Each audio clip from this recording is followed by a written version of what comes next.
ఓం మహాగణపతే నమః.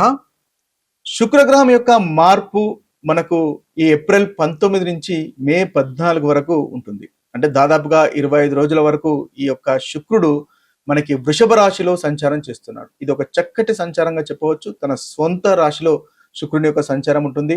కాబట్టి శుక్రుడు చాలా బలంగా ఉంటాడు.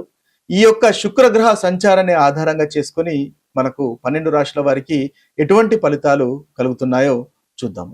మకర రాశి వారికి ఏప్రిల్ 19 నుంచి మొదలుకొని మే 14 వరకు ఉన్నటువంటి ఫలితాలు గనుక మనం చూసుకున్నట్టయితే ఈ శుక్రగ్రహం వల్ల ముఖ్యంగా శుక్రగ్రహ మార్పు వల్ల కలిగేటటువంటి ఫలితాలు కనుక చూసుకున్నట్టయితే వీరికి మకర రాశి వారికి పంచమ స్థానంలో శుక్రుని యొక్క సంచారం ఉంటుంది. దశమాధిపతి అయినటువంటి శుక్రుడు పంచమ స్థానంలో సంచారం చేస్తాడు. ఇన్వెస్ట్మెంట్స్ వల్ల లాభాలు అనేవి ఈ రాశి వారికి కనిపిస్తున్నాయి. అదేవిధంగా సంతానానికి సంబంధించినటువంటి విషయాల్లో అనుకూలత అనేది ఈ రాశి వారికి కనిపిస్తున్నాయి. పెద్దల యొక్క సహాయ సహకారాలు అందుకుంటారు. కొత్త మిత్రులు అయ్యేటటువంటి అవకాశాలు కూడా కనిపిస్తున్నాయి. ముఖ్యంగా ఇన్వెస్ట్మెంట్స్ వల్ల లాభాలు అనేవి ఉంటాయి. లవ్ లైఫ్ ఇంప్రూవ్ అవుతుంది. ప్రేమ వ్యవహారాల్లో ఇంప్రూవ్ అనేది ఉంటుంది. కొత్త రిలేషన్షిప్స్ వచ్చే అవకాశాలు కూడా కనిపిస్తున్నాయి. వివాహ ప్రయత్నాలు చేస్తున్న వారికి చేస్తున్న వారికి వివాహ ప్రయత్నాలు కూడా సానుకూలంగా ఉంటాయి. పార్ట్నర్స్ మధ్య బాండింగ్ అనేది పెరుగుతుంది. ఒకవేళ దంపతుల మధ్య చక్కటి బాండింగ్ అనేది పెరుగుతుంది. సంతాన విషయంలో సంతోషం అనేది ఉంటుంది.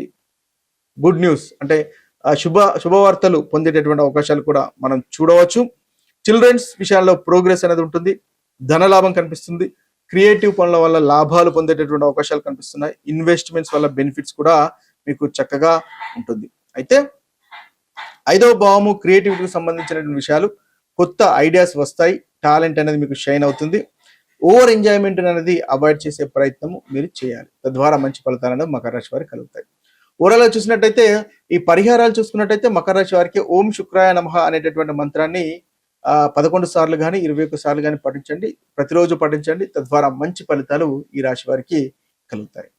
శుక్రుడు అంటే జ్యోతిష శాస్త్రంలో ముఖ్యంగా మనకు సుఖానికి, ప్రేమకు, అదేవిధంగా సంపదకు, అందానికి అంటే బ్యూటీకి, లగ్జరీకి ప్రాతినిధ్యం వహిస్తాడు.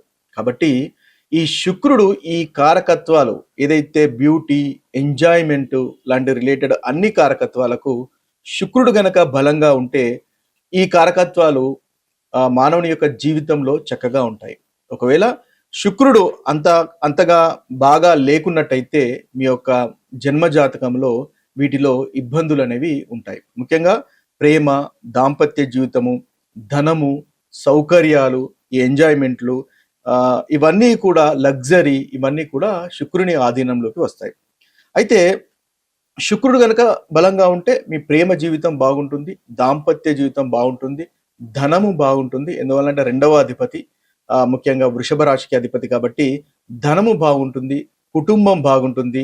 అదేవిధంగా ఎంజాయ్మెంట్ అనేది చాలా చక్కగా అనుకూలంగా ఉంటుంది. ఒకవేళ శుక్రుడు మనకు బలంగా లేనట్టయితే రిలేషన్షిప్ ఇష్యూస్ అనేవి ఉంటాయి. ప్రేమ వ్యవహారాల్లో కానీ, పెళ్లికి సంబంధించినటువంటి వ్యవహారాల్లో కానీ ఇబ్బందులు అనేవి మనకు అధికంగా ఉంటాయి.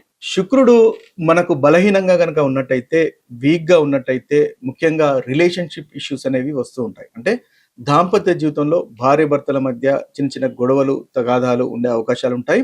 అంతేకాకుండా మనకి ధనం విషయంలో, డబ్బు విషయంలో కాస్త ఇబ్బందులు ఎదురవుతాయి. లైఫ్లో కంఫర్ట్ ఏదైతే సౌకర్యాలు అనేవి ఉంటాయో ఆ సౌకర్యాలు అనేవి మిస్ అయ్యే అవకాశాలు మనకు అధికంగా ఉంటాయి. కాబట్టి శుక్రుడు బలంగా ఉండడము, వ్యక్తిగత జాతకంలో బలంగా ఉండడం అనేది చాలా తప్పనిసరి. ముఖ్యంగా ఈ శుక్రుడు యొక్క గ్రహం యొక్క ప్రాముఖ్యత ఎలా ఉంటుందంటే జనరల్ గా బృహస్పతి మనకు దేవతల గురువు, అదేవిధంగా శుక్రుడు రాక్షసుల గురువు. ఈ శుక్రాచార్యునికి మృత సంజీవిని విద్య అనేది తెలుసు. అంటే చనిపోయిన వారిని కూడా బ్రతికించేటటువంటి విద్య శుక్రాచార్యుని యొక్క సొంతం.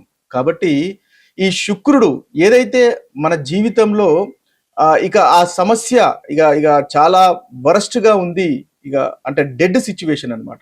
సో అలాంటి సిచ్యువేషన్స్ కూడా ఇది రివైవ్ చేయగలుగుతుంది. అంటే మన ఆ చెడుగా ఉన్నటువంటి సిచ్యువేషన్ కూడా మళ్ళీ మంచిగా మార్చేటటువంటి శక్తి ఈ శుక్రగ్రహానికి ఉంటుంది. కాబట్టి ఈ శుక్రగ్రహానికి చక్కటి పరిహారాలు చేసుకోవడం వల్ల ఏదైతే ఇక మన వల్ల కాదు అనుకున్నటువంటి పరిస్థితుల్లో కూడా మార్పులు కలిగి ఆ పరిస్థితులు మంచికి దారితీస్తాయి. అంటే కంప్లీట్‌గా అపోజిట్‌గా మంచిగా మారేటటువంటి అవకాశాలు ఈ శుక్రగ్రహం వల్ల కలుగుతాయి. ముఖ్యంగా శుక్రగ్రహము యొక్క పరిహారాల గురించి ఓం శుక్రాయ నమః అనేటటువంటి మంత్రాన్ని 21 సార్లు పఠించండి. తద్వారా చక్కగా ఉంటుంది. శుక్రగ్రహం యొక్క పరిహారాల కొరకు ముఖ్యంగా ఓం శుక్రాయ నమః అనేటటువంటి మంత్రాన్ని 21 సార్లు పఠించినట్టయితే చక్కటి పరిహారంగా ఉంటుంది. అదేవిధంగా తద్వారా మీకు మంచి ధనము, రిలేషన్షిప్ లో కూడా మంచి ప్రోగ్రెస్ అనేది ఉంటుంది. ఇక దానం గనుక చేయాలనుకుంటే ముఖ్యంగా పాలు, పెరుగు, బియ్యము, తెల్లని రంగులో ఉన్నటువంటి వస్తువులు దానం చేయడం వల్ల చక్కగా ఉంటుంది. ఇక ఇంకా చూసినట్టయితే శుక్రుడు ముఖ్యంగా మీరు చక్కగా డ్రెస్సింగ్ అనేది చేసుకోండి. అంటే ఏంటి, చక్కటి అలంకరణ, అదేవిధంగా ఇంట్లో కూడా చక్కగా నీట్గా ధూప దీపాలు వేసుకోవడం వల్ల కూడా ఈ శుక్రగ్రహానికి చక్కటి పరిహారంగా పనిచేస్తుంది. తద్వారా శుక్రుడు మీ యొక్క జన్మ జాతకంలో బలంగా మారుతాడు. శుక్రగ్రహం వల్ల ఉన్నటువంటి ఈ అన్ని రకాల సదుపాయాలు, అన్ని రకాల లగ్జరీస్, ఎంజాయ్మెంట్స్ అనేవి మీకు కలుగుతాయి. ఇది ముఖ్యంగా శుక్రగ్రహానికి సంబంధించినటువంటి విషయాలు. ఇంకా మనము శుక్రగ్రహానికి సంబంధించినటువంటి పరిహారాలు గనక చూసుకున్నట్టయితే, వీలైనటువంటి పరిహారాలు గనక చూసుకున్నట్టయితే, లక్ష్మీదేవి ఆరాధన అనేది చాలా మోస్ట్ పవర్ఫుల్ గా మనము శుక్రగ్రహానికి సంబంధించి చెప్పవచ్చు.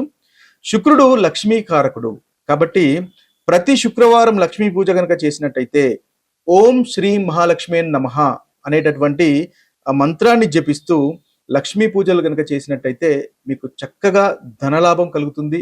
సంపద కూడా ఈ శుక్రగ్రహం వల్ల పెరుగుతుంది. ఇక అంతేకాకుండా శుక్రవారం ఓం శుక్రాయ నమః అనేటటువంటి మంత్రాన్ని 16 సార్లు కానీ లేదా 108 సార్లు కానీ ప్రతి శుక్రవారం పఠించినట్టయితే ఈ శుక్రగ్రహం యొక్క అనుగ్రహం అనేది తప్పకుండా కలుగుతుంది. మీ యొక్క లవ్ లైఫ్, ప్రేమ జీవితము అనేది ఇంప్రూవ్ అవుతుంది. తద్వారా కుటుంబము, ధన సంపాదన కూడా మీకు చక్కగా పెరుగుతుంది. ఇంకా చూసినట్టయితే శుక్రుడు కూడా ముందుగా అనుకున్నట్టుగా అందానికి, పరిశుభ్రతకు చాలా పవర్ఫుల్ అయినటువంటి గ్రహము. కాబట్టి క్లీనింగ్ అంటే చక్కగా పరిశుభ్రంగా ఉన్నటువంటి దుస్తులను ధరించడము, అదేవిధంగా మంచి సుగంధ ద్రవ్యాలను ధరించడము అంటే పర్ఫ్యూమ్స్ ధరించడం వల్ల కూడా చక్కటి రెమెడీస్ గా కూడా కనిపిస్తుంది. అదేవిధంగా మీ అపియరెన్స్ ఎంత చక్కగా అందంగా ఉంటారో ఎప్పుడు అంత చక్కగా మీ యొక్క శుక్రుడు మీ యొక్క జాతకంలో బలంగా మారుతాడో అని గుర్తించండి. తద్వారా చక్కగా మీకు మంచి ఫలితాలు కలుగుతాయి. అదే విధంగా ఇంకొక చక్కటి రెమెడీ శుక్రునికి చూసుకున్నట్టయితే స్త్రీలను గౌరవించాలి. స్త్రీలను గౌరవించినట్టయితే మీ జాతకంలో శుక్రుడు తప్పకుండా బలంగా మారుతాడు. ఇంట్లో మీ యొక్క మీ భార్యను గౌరవించినట్టయితే, చక్కగా చూసుకున్నట్టయితే, రెస్పెక్ట్ ఇచ్చినట్టయితే మీకు చక్కగా శుక్రుడు అనేది మీ జాతకంలో బలంగా మారుతుంది. తద్వారా మీ యొక్క కుటుంబంలో, మీ యొక్క లైఫ్ లో ఎంజాయ్మెంట్ అనేది పెరుగుతుంది, ధన సంపాదన పెరుగుతుంది. తద్వారా అనుకున్నటువంటి పనులు మీరు చేయగలుగుతారు. ఇంకా చూసినట్టయితే శుక్రుడు ఆర్ట్స్, కళలకు కారకత్వం వహిస్తాడు. అంటే మ్యూజిక్ కానీ, డాన్స్ కానీ, పెయింటింగ్ కానీ ఇలాంటి వాటిలలో కూడా మీరు ఇంట్రెస్ట్ పెంచుకున్నట్టయితే అది కూడా మంచి రెమెడీగా పనిచేస్తుంది. తద్వారా కూడా శుక్రగ్రహాన్ని మీరు బలంగా చేసుకోవచ్చు. ఇక శుక్రవారం సాయంత్రం నెయ్యి దీపాన్ని కనుక వెలిగించినట్టయితే అది కూడా మీకు చక్కటి రెమెడీగా పనిచేస్తుంది. ఇవి స్థూలంగా శుక్రగ్రహానికి ఉన్నటువంటి పరిహారాలు. మరొక వీడియోలో మరొక రాశి ఫలితాలతో కలుద్దాము. అంతవరకు సెలవు. సర్వే జన సుఖినో భవంతు. సర్వే సుజన సుఖినో భవంతు. నమస్తే.